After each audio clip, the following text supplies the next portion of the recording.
Okay, good afternoon, everyone. Um, I want to make sure we try to stay on time as much as possible today. First of all, welcome and thank you for joining us. I know we sent this invite out pretty last minute, but as I'm sure most of you are aware, there has been a lot that has changed since we met a couple weeks ago. So we did want to provide some updates on what's happening and all that. As always, we will monitor the chat throughout today's conversation. If you do have questions, please type them into the chat. We will have an opportunity at the end to ask those questions, and I will monitor it as we go. I also have muted everybody's microphones to preserve the quality of the video. I believe we'll try to do what we did last time and send a recording of the video out after the conversation today. So we want to make sure we keep the sound quality as good as we can. So with that, like I said, we will get started. We will now turn it over to Karen Belcher, our Chief Executive and Chief Executive Officer of the Food Bank. Go ahead. Hi, Brian. Thank you.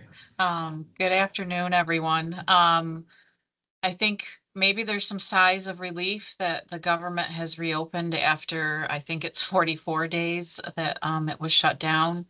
But that doesn't mean, that we're going back to normal, and that, there's going to be some time for us to still process through what's happening. There's going to be some lingering effects that continue. And I think as you hear from Becky, some pieces that still are unknown of what some of the legislative changes for SNAP might still impact, you and the work that you're doing as you go forward. But I do think that today there's a little relief, a little light at the end of the tunnel. Want to say thank you. I see the pounds going out of here.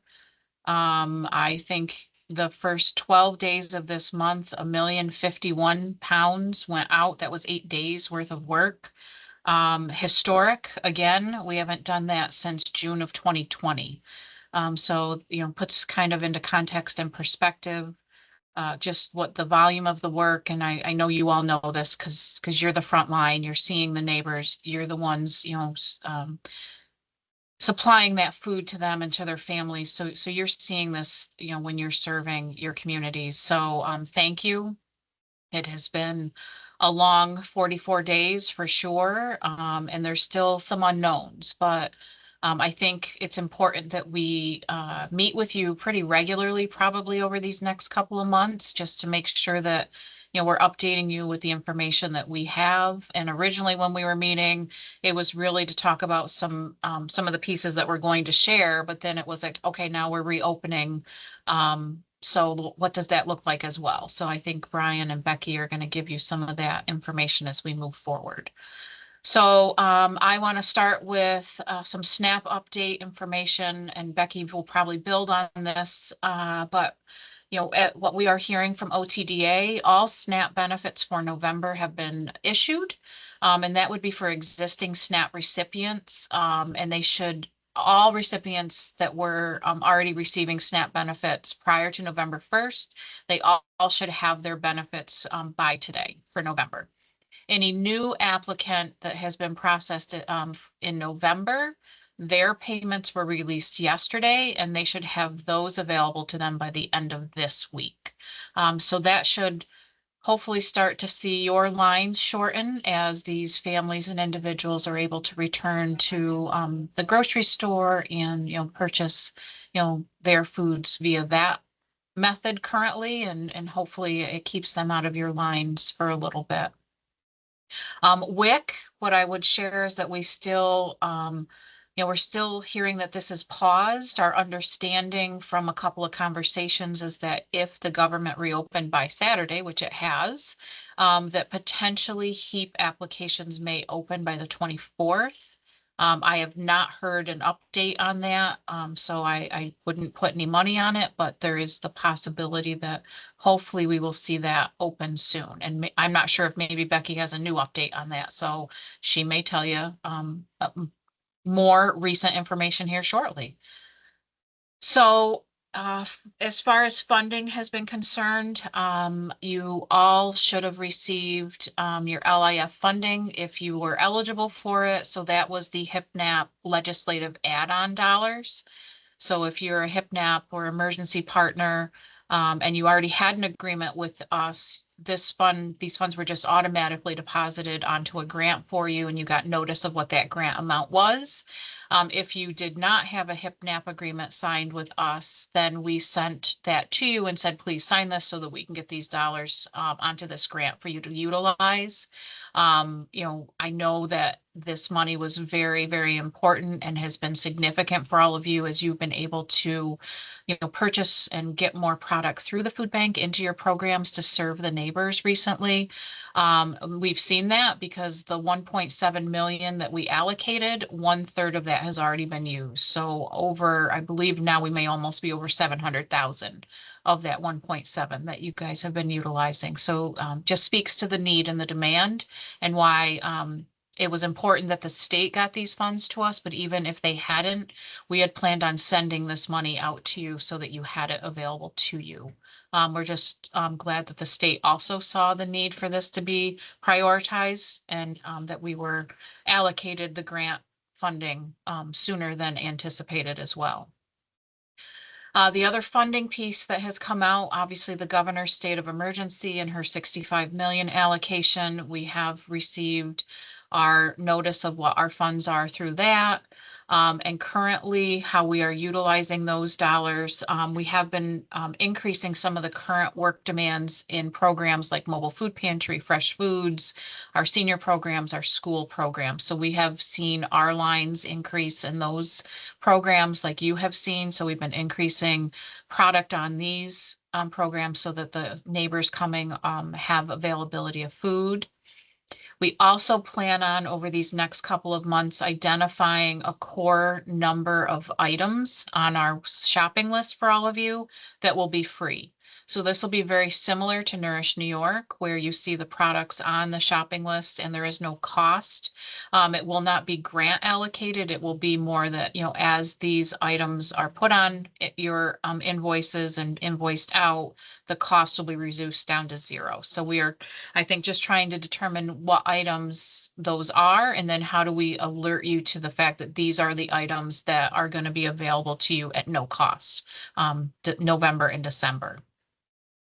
And then when January hits, I shouldn't say hits, as January, as the new year starts, we're going to watch and monitor what's happening. And if we need, how do we need to support you as we move into these this next calendar year. So, we want to look to see what you're seeing, what we're seeing across the communities, and then we're going to determine how to utilize the dollars that are still in this grant after we kind of see what happens over these next couple of months, and see how you're all doing from the grants, both the HIPNAP and the LIF as well. So that's the state of emergency dollars. And then, just to kind of share with you what our response has been, and I have to give a shout out to the team here. The operations team, many staff and many other departments, really the whole organization has stepped up again, just like they did during the pandemic. And I hope that you're seeing and feeling that.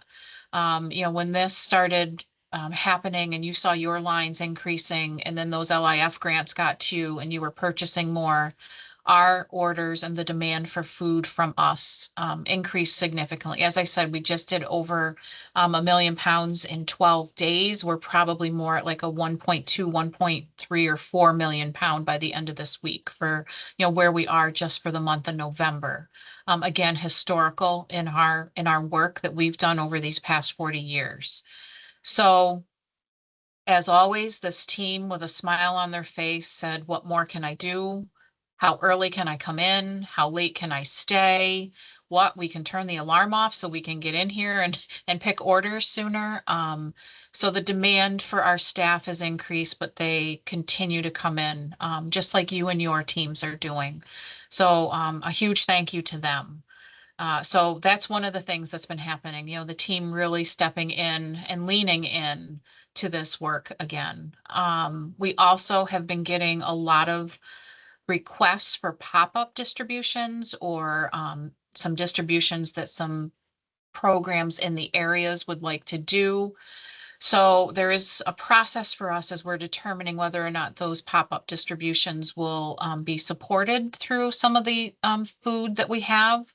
So one of the things is just that. Do we have the capacity? Do we have food? Do we have a truck? Do we have staff that can pick it? Another piece we're looking at is what is in that area currently. So if you're in this space that somebody wants to do a pop-up and you're serving the community and really feeling and seeing that that need is met, we may not bring another distribution into that space. We are really leaning into you to help us serve the communities. So I think the pulse survey information that you're sending back to us is helping us to determine, do we support a pop-up in this area? What is the SNAP recipient population in that area? To say, yep, this is a high need, another distribution in this space would actually be helpful based on the numbers. So we're really looking at it from a lens of trying to not duplicate your work, not trying to come in and overtake your area with pop-up distributions. And we want to be mindful of the fact that we need the inventory for you, for the neighbors that you're serving as well, and for your needs. So really trying to kind of balance all of that. We've also been adding temporary staff in. So we brought in more warehouse staff. We have staff at the front desk helping to answer phone calls. We've had to bring in some additional staff in a couple other departments, and we are working to determine how to increase our capacity within transportation. We've had some offers for some donated trucks, donated drivers. So I don't know if we're going to need that now that the government has reopened, but it's there for us. So if we need to lean into that and utilize that resource, that is our plan, because we want to make sure that we're getting what you need to you in the time that you need it. And that is our goal, is how can we continue to support you at the levels that you've been seeing, within our capacity. So also trying to increase our capacity so we can do more for you. I think that was all the pieces I can think of right now. It's been a lot. It's been, fast paced again, and I think we're all feeling that. So, I can't think of anything else right now, but yeah, just want to say thank you again. I know that the past 2 weeks have been a lot. So you guys are just tremendous in the communities, and so grateful for each and every one of you and the work that you're doing. And I guess one more reminder that I forgot that I was asked to do is just, again, any of the shared communications, the emails, please keep those internal with you and your teams. And then if there's something, on social media, please share that. Those are acceptable pieces to be shared out. But anything that we're sharing internally is meant just really for you and your teams. Okay. I know we're going to do questions later, so I'm not even sure if anything's come in the chat, but I think at this time I'm going to turn it over to Becky Lair, our Vice President of Government Relations, to give you the most recent info on the government shutdown and where we're at. Thank you, Karen. I'm going to try to keep it as short as possible because I'm sure people are sick of hearing from me with all of these updates that have been going on. So what we have seen in the last 12 hours now is that legislation was passed out of the House and then signed into law last night, which ended the longest government shutdown in the history of the country. And I'm going to quickly summarize what that included. So there were multiple pieces folded into this legislative package that was passed. So one component of that is what's called a continuing resolution. So those of you who have been doing this and have heard updates every year around the federal fiscal year end. I always talk about CRs because they can't seem to pass funding packages on time. So what this current CR did is it extended current funding levels for multiple federal agencies through January 30th of 2026. So we could potentially be seeing another shutdown fight at the end of January of next year. The good news is that also included in the package that was passed and signed into law was something called a minibus. There's a lot of different jargony terms, but the minibus included full fiscal year funding for 3 federal agencies. And one of those federal agencies that is funded through the end of the federal fiscal year is the agriculture bill or agriculture package, so USDA. That is important because the main programs that affect our day-to-day work and the folks that we're serving are funded through that. So TFAP, WIC, SNAP, those are all included in that agriculture appropriations package. So I mentioned that January 30th deadline from the CR. Agriculture programs are funded through September 30th of 2026. So if there is in fact another shutdown early next year, it would not affect programs like SNAP, like WIC, like TFAP. So we would not see these disruptions, and therefore it would be what's called a partial government shutdown. So that is the bit of good news that comes out of this. However, if there is another shutdown, we will see those similar effects that we did this time in terms of furloughed federal employees and pay disruptions. So there's a lot of potential threats that we could be facing early next year. So we'll certainly keep you informed as the process begins again for negotiations around full fiscal year funding bills. So in terms of the government reopening and what the timing looks like on certain things, a lot of it is still kind of up in the air. So Karen alluded to this when she was talking about HEAP earlier. I unfortunately don't have any more information than what Karen was able to share out. I did see that the state is going to wait until they actually receive the funds from the federal government for HEAP before opening that back up. So we will continue to monitor that and make sure to let you know once we get word on when they're opening up HEAP this year, because we know that is significantly disruptive to a lot of households in our area.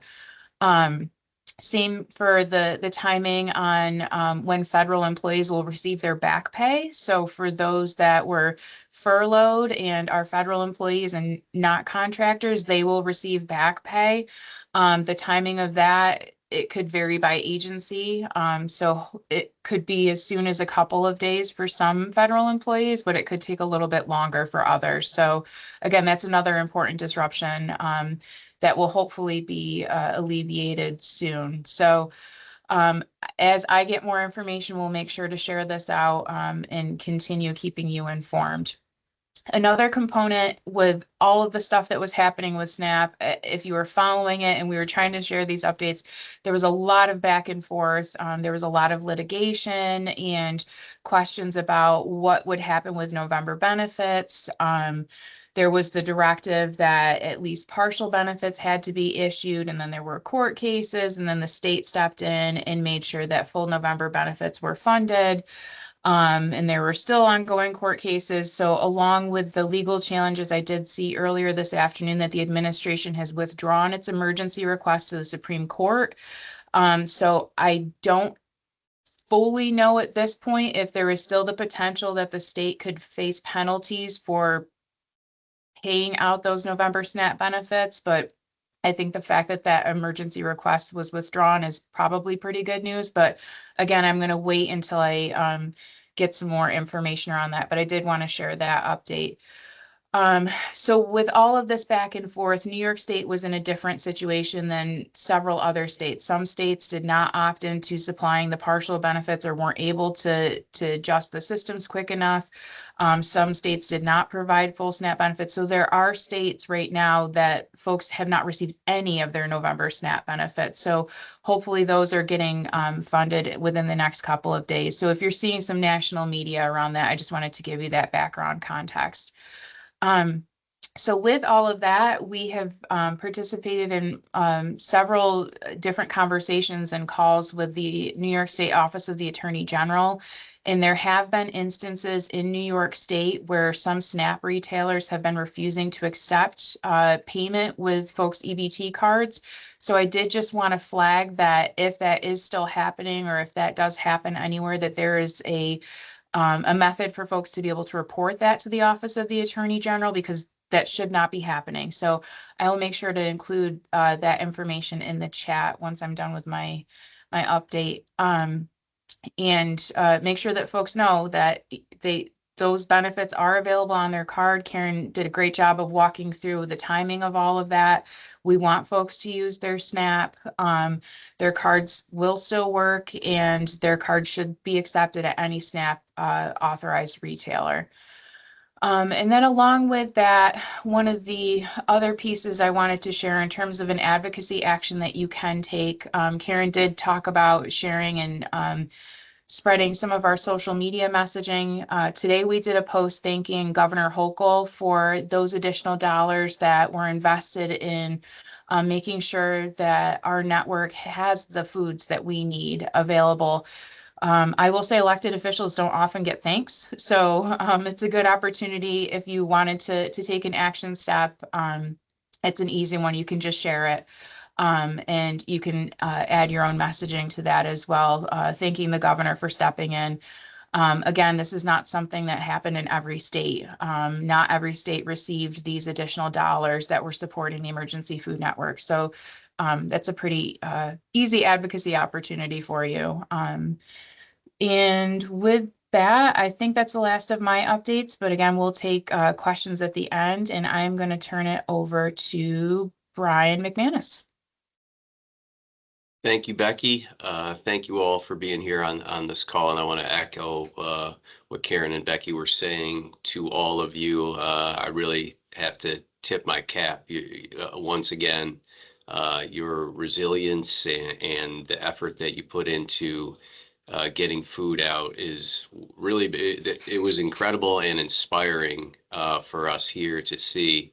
I know we saw the lines, we saw some of the service numbers coming back in. We saw some of the data from all of the work that you folks were doing.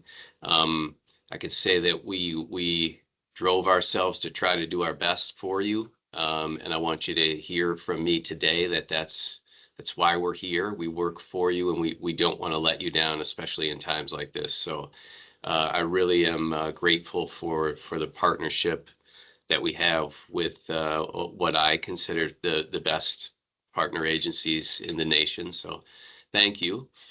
But I think more importantly, you want to hear an update on food supply. So probably not a great deal has changed since we did this a couple weeks ago.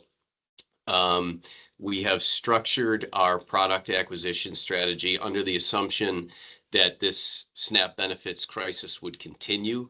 So hopefully many of you have seen a very robust flow of inventory across all the categories for the past few weeks. And as we're set up now, we would be maintaining that level of acquisition for the near future through December. Just as Becky mentioned, and Karen mentioned, there's still probably a little bit of settling in as we try to kind of return to normalcy from this crisis. So we want to make sure that food supply is in place. Primarily, we will be doing that through additional purchases through some of the streams that Karen mentioned. Also, our USDA or TFAP supply has been robust through November, and also looks strong into December. So Karen made mention of some of the no-cost menu items that will be appearing. I believe canned tuna is already available on the menu as part of that project.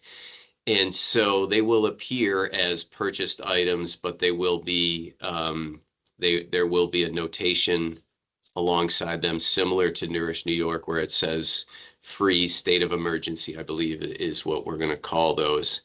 And so those items that have been selected for that are based on demand at your programs. So historically, what are the things that most people make use of? Agency feedback. So if you are responding to the pulse surveys that the team is sending out, if you're in contact with agency relations, that data does make its way into these decisions. And then also strength of supply lines. So we would anticipate high demand and rapid movement through inventory of these items. So we need things that can be replenished so that we can ensure equitable access across the network. That's the strategy behind those, and it can evolve. So please continue with your feedback to agency relations and let us know, what you're not seeing that you wish you were seeing. And our team, our role is to pivot and to respond to that. So a little bit more about USDA. So I mentioned November and December, the supply remains strong, and those commodities are committed, purchased, and in many cases they're scheduled for delivery. And so the best, as best we can say about anything right now, they're very, very secure. So we don't really have concerns about that. Once we look ahead into 2026, the situation is less clear, and that is because during the shutdown, there would have been no federal level communication from USDA. Now, we continue to be in contact and receive information from New York State OGS, who administers USDA, but as far as communication from the federal level, for obvious reasons, that wasn't happening. So we expect to be sorting out exactly what the first quarter of 2026 will look like in the days and weeks to come. I think 3 o'clock on the first day might be too soon for us to expect too much of a communication. But the TFAP program, it's funded for the following year, as Becky mentioned, and there's no immediate threats to that. And it is entirely possible that the USDA staff have continued to work behind the scenes to prepare for the first quarter. And I would say there's reason for cautious optimism that they may be able to resume activity and get everything in place more smoothly than expected. Even though we looked at a 44-day communication gap, and we will certainly share updates as soon as communication from USDA is forthcoming, as soon as we have a better idea if the program, we expect it to just go as normal, which is a possibility, or if there may be some delays as a result of this. So if delays do occur with the TFAP program as a result of this shutdown, we will forecast for low volume periods in TFAP, and we will work to supplement those gaps with some of the other resources that we have, so that even during those times, our menu will remain robust, and you and your programs and the neighbors that you serve will continue to have access to food. So thanks. In summary of this, there's some questions about USDA, but I would not say concerns about USDA right now. We just have to sort out what the changing of the year looks like. It is good to be a New Yorker in times like this. Tremendous support from the state to make sure that all of us on this call were able to stand up and do the necessary work. And we're grateful for that, and we'll continue to do everything we can to maximize those resources and get them to you so that your programs are functioning as you want them and able to serve your communities. That concludes my portion. I don't have the agenda in front of me, so I'm not sure who to pass this to. I'm going to give it back to our MC, Brian Osmond. Thank you. I think Michael's got a couple things that he would like to mention. So I just, Brian, thank you. Both Brians, thank you. So I really just wanted to follow up and say thank you, everyone, for being so diligent with doing those pulse surveys. We are going to continue them for the next couple of weeks. The leadership team here will sit down and talk about it regularly. Obviously, but it's been giving us so much great information as we're going through this together that we do want to keep this going for the next couple of weeks. So just a friendly reminder that the next pulse survey, which is number 3, will come out or should be in your email box tomorrow morning, probably mid-morning time, if I had to guess exactly. So I would encourage you and to fill those out because it's just providing us with so much good information about what's going on the ground in a quicker format. So, all right. So I think that's the only update I had. So I believe we wanted to do some questions and answers. Yeah, we had a couple poll questions as well that we put together that we wanted to ask for our agencies. So I'm going to set those up. This is the first time using this, so please bear with us if it doesn't work. But you should see a poll pop up, and please answer those questions. There is 2 questions, so make sure you click the arrow at the bottom right of the poll box to get to the second question. So,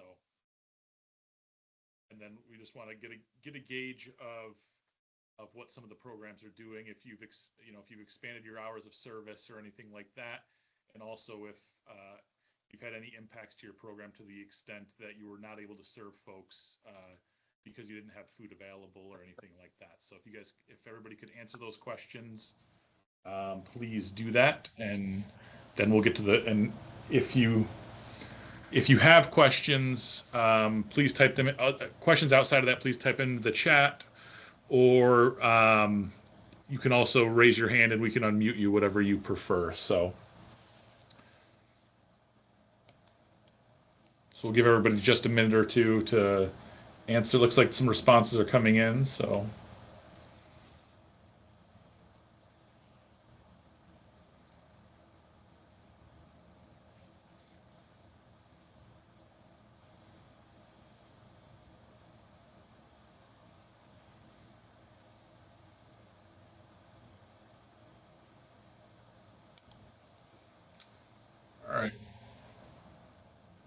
All right, while folks are doing that, again, if you have questions, please raise your hand or type them into the chat, and we can get to those while folks are answering those questions.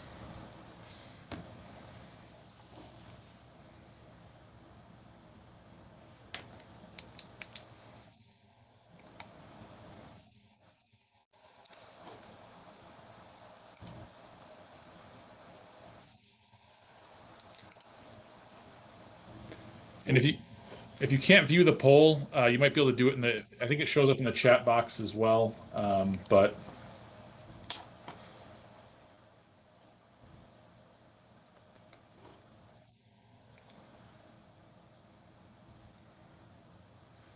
Carolyn, you're seeing more people calling the pantry looking for food. There was a question about, will the USDA provide milk? Do we have any update on any type of milk that may be coming in? There are no scheduled USDA fresh milk loads in the near future. That being said, we are fortunate through the Nourish New York program that we try to always maintain a level of fresh fluid milk, as well as we've begun to pretty consistently have some offerings of shelf-stable milk items that if the product has come a long way since the shelf-stable or powdered milk of 10 years ago. It's essentially the same as fresh or fluid milk in terms of taste and experience, including I would highlight through partnership with the Chobani Food Company. They have been supplying, when they can, donations of the Super Milk product, which is a shelf-stable, higher protein milk that we've been trying to keep as much as possible on the shelf. Great. I see some folks are putting their response to the questions in the chat, so that's great. So we appreciate that. Let's see. Bob said he's receiving daily calls regarding availability availability of food. This is a first for mostly seniors. Let's see, any questions? Yeah, and I appreciate the people that are, providing data in the chat. Please also provide that in the pulse survey when they come out. That way it keeps it all together for us, and we can really compare week to week what's happening as far as, any increases or potential, decreases in need now that folks have access to benefits and the government is reopened. It really will help us track what's happening. Any other questions as far as in the chat, or anybody want to raise their hand and ask a question? Brian, there was a question about gift cards besides Stewart's. I'm assuming that's for milk. So Yeah. I don't know if we might not have the right person on the call here. I know that my understanding is that these were originally funded through a grant, and I believe it was HIPNAP, but we don't have great utilization rates from the gift cards, so therefore we are no longer able to charge those through the grant.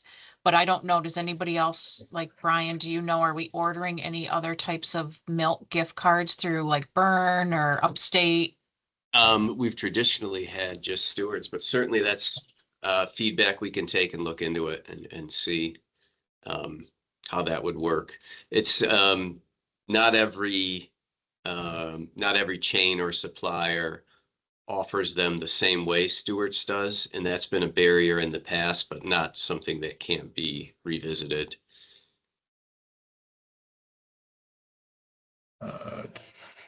Kathy Malia said they were able to serve people, but they had 6 inches of snow and there were some power outages in their area. Not what you needed, Kathy, at that moment, huh?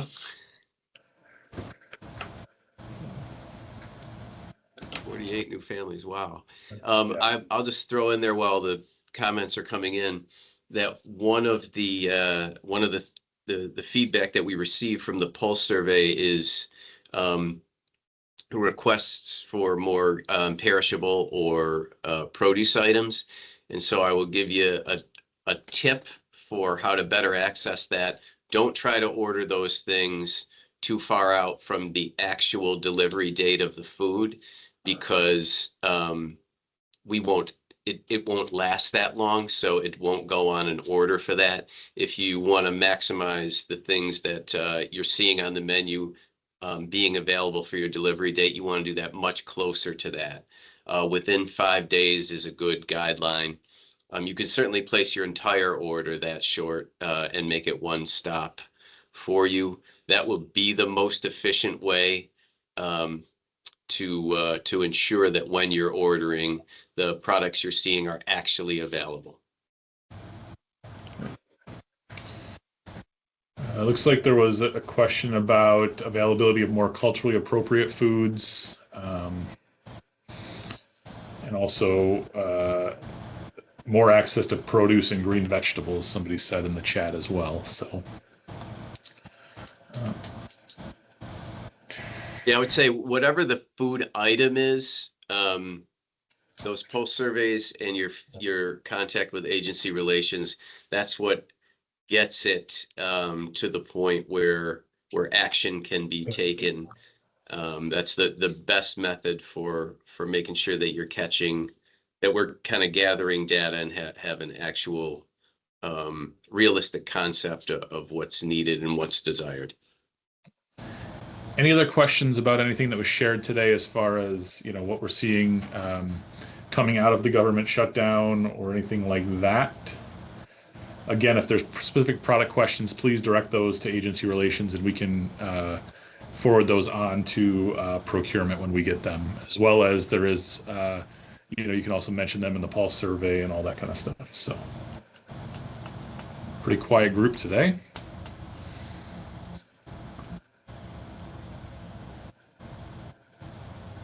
All right, well, I guess there's no other questions. So I want to take a minute to thank everybody again for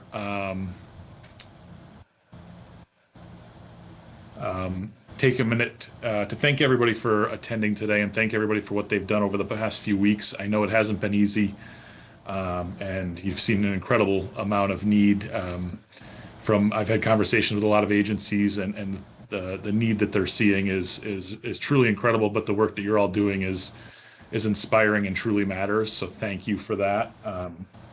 It really keeps it really keeps the folks in your community connected to the things that they need. So thank you for that. Anybody else have anything they want to mention before we close it out? Just thank you, everybody. You're the best. Yes, thank you. And again, if there's any questions after the fact, please send us a message and we can connect you with the proper folks too. If you say, oh, I forgot to ask this or something like that, please let us know. So with that, I hope everybody has a great rest of their day and weekend. If we don't see you before Thanksgiving, have a great holiday. Please take time with your families. And thank you once again for all the work that you do. Good night, everyone. Bye, everyone.